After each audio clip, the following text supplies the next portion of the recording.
जल जहाज में एक देश से दूसरे देश के लिए व्यापारी मंडल यात्रा कर रहा था। उनके साथ में एक चोर भी यात्रा कर रहा था, लेकिन उन व्यापारियों को मालूम नहीं था कि हमारे साथ में जल जहाज की यात्रा में एक चोर भी है। एक व्यापारी अपनी पोटली खोलकर सोने के सिक्के संभाल कर गिन कर बांध लिया। उसके पास में कुछ हीरा भी थे। चोर ने देख लिया। चोर का मन बड़ा खुश हुआ कि आज अगर दांव लग गया तो बहुत कठिन है, जिंदगी भर के लिए माला माल हो जाऊंगा। तुम्हारे पास यदि कुछ नहीं है तो तुम्हारे पीछे चोर भी नहीं आता है। तुम्हारे पास में कुछ है तभी तुम्हारे पीछे कोई आता है। इसलिए कुछ हमेशा अपने पास रखना, नहीं तो पूरा संसार छोड़ देगा। कुछ तो रखना, ये सबको बता देता हूं। जल विहीन तालाब को धोबी छोड़ देता है, वहां कपड़े कैसे धोएगा। फल विहीन वृक्ष को पंछी छोड़ देते, छाया विहीन पेड़ को पथिक छोड़ देता है, और धन विहीन मनुष्य को पूरा स्वार्थी संसार छोड़ देता है। इसलिए धनवान भी बनो। जिस दिन तुम्हारे पास में धन नहीं रहेगा, खास रिश्तेदार भी तुम्हारे घर नहीं आएंगे, याद रखना।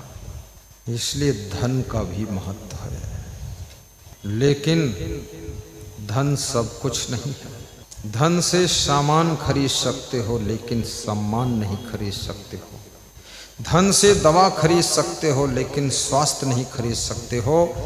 धन से कलम खरीद सकते हो, लिखने की कला नहीं खरीद सकते हो।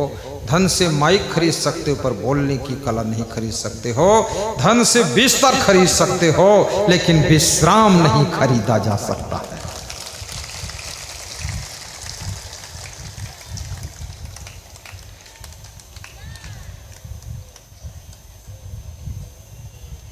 लखनऊ में आईएएस अफसरों के साथ में मेरा सत्संग था। 9 अप्रैल शाम 5 बजे। तो वहाँ जब मैं पहुँचा तो वहाँ करीब कुछ कॉन्ट्रैक्टर, कुछ डीएम क्लास के लोग, आईएएस अफसर और वरिष्ठ आईएएस अफसर बैठे थे। तो उनको मैंने देखा तो उनके चेहरे से मैंने रीडिंग किया। मैंने उनको वही कहा माइक में कि संसार के सबसे अधिक चिंतित और दुखित आत्माओं का समूह इकट्ठा हुआ है। तो बड़े चौंक गए वो लोग कि ऐसा बोल दिया गुरुजी। मैंने कहा इस सभा में ऐसे लोग बैठे हैं जिनके पास में बिस्तर तो बेड है 2-2 लाख का, लेकिन नींद कौड़ी भर नहीं आती, आंखें फूली हुई। इनको प्रवचन सुनाने की आवश्यकता नहीं है, इनको बिस्तर पर सुलाने की आवश्यकता है। इनको कोई ऐसी टॉनिक मिल जाए जिससे गहरी नींद में सो सकें, बस यहीं से सुख शुरू हो जाएगा, नींद नहीं आ रही। और याद रखना, इस दुनिया के लिए आप यदि इतनी चिंता करते हो, सो नहीं पाते हो। लेकिन दुनिया से पूछो तुम्हारी कितनी चिंता है दुनिया को। तुम तो दुनिया की चिंता में सो नहीं पाते हो, पर दुनिया को तुम्हारी बिल्कुल चिंता नहीं है। इसलिए कृपया 8 घंटे की नींद लीजिए, कम से कम 7 घंटे प्रेम से सोइए। कर्तव्य का निर्वहन कीजिए, फालतू सोचना बंद कीजिए।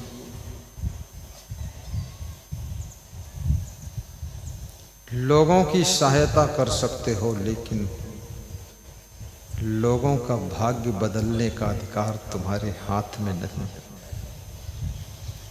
माता पिता के रूप में कर्तव्य पालन कर सकते हो, लेकिन भगवान बन करके किसी की जिंदगी का निर्माण करने का अधिकार तुमको कुदरत ने दिया ही नहीं। इसलिए बेटों की भी चिंता छोड़ो। इस समय जो आपके देश के प्रधानमंत्री हैं, बचपन का जीवन असमंजस, गरीबी, दुख, 17 फुट चौड़े और 70 फुट लंबे घर में हुआ था, जिसमें पर्सनल कोई कमरा नहीं है, खपड़ेल का घर है। उस घर में जन्मा हुआ व्यक्ति आज देश का प्रधानमंत्री बनकर बैठा हुआ है। 4 बार सीएम, 3 बार पीएम। सोचो, 35 साल तक बड़े पद की शोभा बढ़ा रहा है, और उस माँ का बेटा है जिसके पास में 2 एकड़ जमीन नहीं है।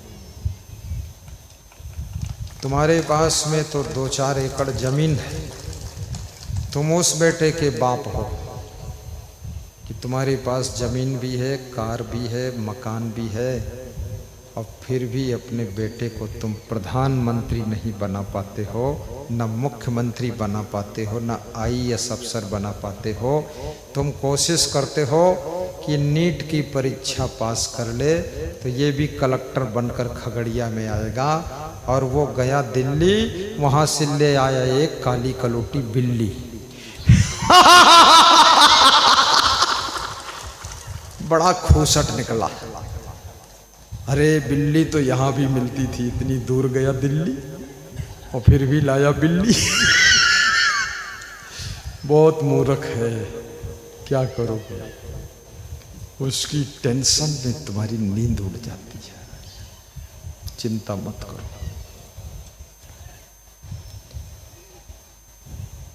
विषय भोगों में गिरना बहादुरी का काम नहीं। इंद्रियों के भोग तो पशु पक्षी भी भोग रहे हैं। मनुष्य की जिंदगी की दौड़ केवल इंद्रियों के भोग तक की है, तो याद रखना ये 2 पैर का पशु ही है, इसके अंदर मनुष्यता का कोई गुण नहीं। भोगों के कीड़ा मत बनो। संयम और नियम के पथ पर चलने वाला इंसान ही महान होता है। इसलिए मनुष्य को ये सामर्थ्य दी गई है कि शराब पी भी सकते हो, शराब छोड़ भी सकते हो। दोनों शक्तियां आपके अंदर हैं। ग्रहण करने की शक्ति और त्याग करने की शक्ति आपके भीतर मौजूद है। जिस दिन तुम त्याग करने की शक्ति का प्रयोग करते हो, उस दिन तुम शराब तो शराब, चाय को भी त्याग कर देते हो। चाय कोई नशा नहीं, चाय एक आदत है बस। चाय नाश्ता है, नशा नहीं। चाय स्वाभाविक सब लोग पीते हैं, लेकिन चाय में वो तत्व होता है जो तत्व तंबाकू में होता है। तंबाकू में निकोटीन होती है, चाय में भी निकोटीन होती है। चाय में भी मंद नशा होता है, तंबाकू में भी धीमा नशा होता है। इसलिए जो पीते हैं वो धीरे धीरे चाय की आदत बन जाती, छोड़ नहीं पाते हैं, क्योंकि उनका शरीर निकोटीन मांगना शुरू कर देता है। फिर वो चाय जिंदगी भर पीते रहते हैं। डॉक्टर भी कहता है चाय छोड़ दो, तो चाय छोड़ते हैं तो कॉफ़ी पीते हैं। कॉफ़ी छोड़ते हैं तो ग्रीन टी या क्या बोलते हैं, ग्रीन टी, चलो ठीक है, ग्रीन टी पीते हैं। अब ग्रीन टी छोड़ेंगे तो फिर न जाने कौन टी पिएंगे। और ये सब झंझट ही है, फालतू बकवास, अशांति का कारण। जितना ज्यादा सब चीजों से तुम मुक्त रहोगे, उतना ज्यादा सुखी रहोगे। मैं सुखी क्यों हूं? मैं अगर चाय पीऊं तो सब भक्त लोग थर्मस में गरम गरम पेवर दूध की चाय लाएंगे, स्ट्रांग चाय, टाटा की चाय, उसके ऊपर कुछ और चाय सब ले आएंगे। लेकिन मैं चाय पीता ही नहीं, कॉफ़ी भी नहीं पीता, ग्रीन टी भी नहीं, शरबत भी नहीं, कोई लफड़ा नहीं, कोल्ड ड्रिंक नहीं, कोका कोला नहीं, कुछ झंझट नहीं, बस केवल रोटी और सब्जी खाना है, वो भी सादा, ऐसा नहीं बहुत चटपटा। हाँ, समोसा भी नहीं। मैं अपनी बात कर रहा हूँ, इनकी बात संतों की नहीं कर रहा हूँ।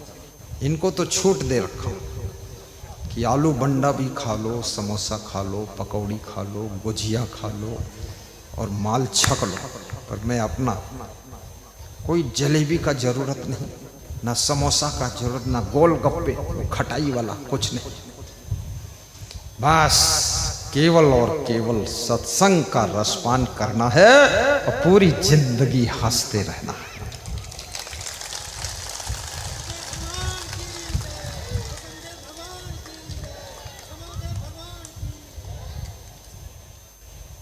तुम्हारे जीवन में कभी कभी घरेलू समस्याएं आएंगी, कभी तुम्हारा भाई तुम्हारे साथ बेईमानी करेगा, कभी भतीजा तुम्हारे साथ कुछ गलती करेगा, कभी तुम्हारा चाचा तुमको धोखा देगा, और कभी तुम्हारा बाप उल्टी चाल चलेगा, कभी बेटा मनमानी करेगा, कभी पत्नी 1000 नखरा करेगी, 16 श्रृंगार नखरा 1000 करेगी, कभी तुम्हारा पति बौड़मबाजी करेगा, बांगड़ू बनकर घूमेगा।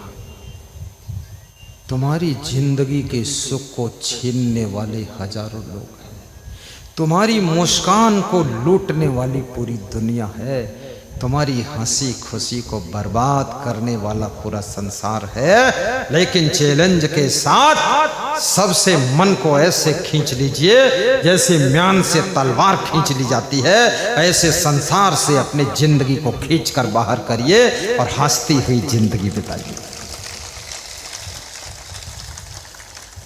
इन चंडालों के लिए कहां तक दुखी रहोगे? इनके लिए अपनी जिंदगी की खुशियों को बर्बाद क्यों करोगे? इसलिए संतोष का पाठ भी पढ़ो, थोड़ा संतोष कर लो, गम खा लो, कम खा लो, जो मिले उसी को पूरा समझ लो, जो कम पड़े मेहनत कर लो, फिर भी न मिले संतोष कर लो, ज्यादा मिल जाए तो दूसरों को भी बांटो, मदद करो। याद रखना, हाथी का भी पेट शाम तक भर जाता है, तुम्हारा पेट तो बहुत छोटा है। पेट तो भर जाएगा सबका, लेकिन पेटी नहीं भरेगी आपकी। जो पेटी भरने में बहुत लगे हैं वो बहुत परेशान रहेंगे, और जिसका मन विवेक के रंग में रंग चुका है,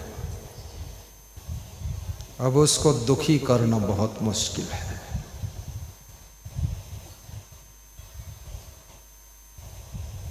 दुख में मत घबराना पंछी, यह जग दुख का मेला है। तो मैं बता रहा था, समुद्र में एक जहाज जा रहा है, उसमें एक व्यापारी सेठ रुपये गिनता है, सोने के सिक्के, कुछ हीरे भी हैं उसके पास, और उसकी थैली को चोर देख लेता है।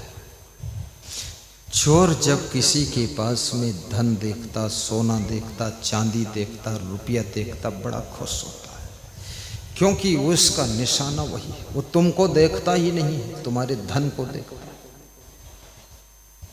तुम्हारे सोना चांदी को देखता है। इसलिए जो बुद्धिमान लेडीज होती है वो जब घर से बाहर जाती है तो नकली सोना पहन कर जाती है, और जब घर में रहती है तो असली सोना पहनती है। असली सोने का श्रृंगार अपने पति को दिखाना चाहिए, और नकली सोने का श्रृंगार इस चट्टा संसार को दिखाना चाहिए।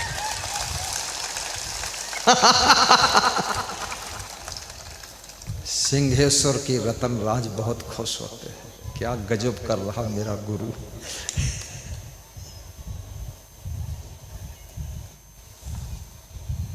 सेठ ने भी देख लिया कि चोर की नजर पड़ गई है, लगता है इतना घूर के देख रहा है, इसका कारण क्या?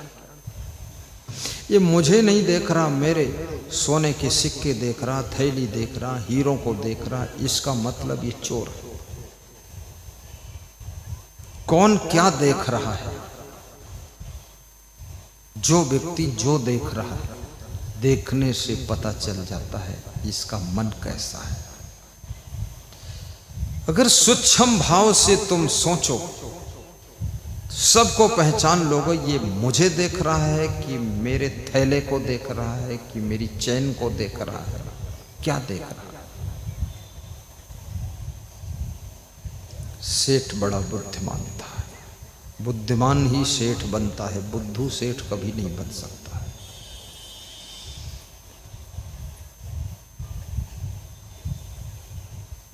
रात में सेठ को चिंता हुई कहीं ये चोर इस पोटली को चुरा न ले। उसने अच्छी जगह रख दिया और सेठ गहरी नींद सो गया। चोर 2 बजे रात को उठा और पूरा ढूंढ रहा था।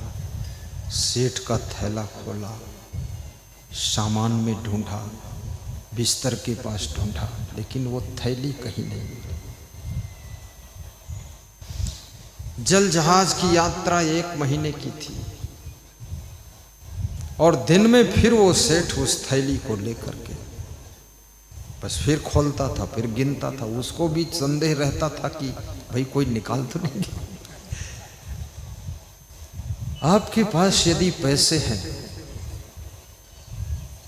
तो आप उस जेब पर हाथ हर 5 मिनट में ले जाते कि है कि नहीं, आपको संदेह होता है। और संदेह तुम्हारा मित्र है। तादाद से ज्यादा विश्वास करने वाले लोग हमेशा नुकसान और धोखा पाते हैं, और जो कभी कभी संदेह करते हैं वे नुकसान से बच के निकल जाते हैं। इसीलिए थोड़ा संदेह भी रखना चाहिए। अंधविश्वास में फंस करके नुकसान होगा। चोर ने देखा ये सेठ फिर वो थैली खोल के गिन रहा है तो इसके पास, पर ये रखता कहाँ। फिर रात में सेठ सोया, थैली को अच्छी जगह रख दिया। चोर 2 बजे उठा, फिर ढूंढा, नहीं पाया। और चोर जो है 4 बजे सो गया।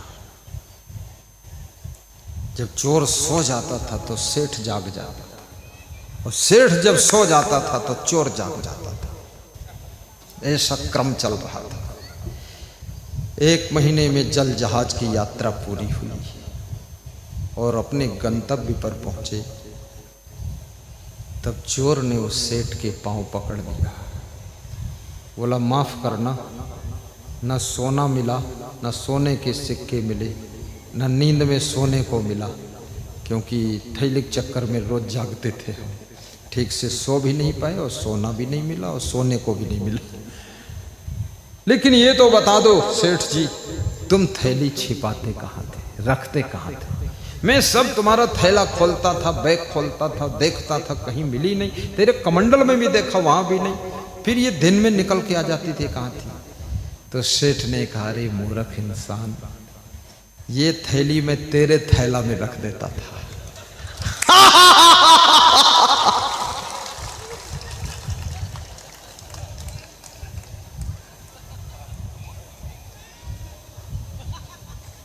और तू मेरा थैला तो ढूंढता था, पर तू तेरा थैला नहीं ढूंढता। मूर्ख आदमी, आज बताया हूं कि आज से यात्रा खत्म हो गई है। मैं ये चला, तू वो चला।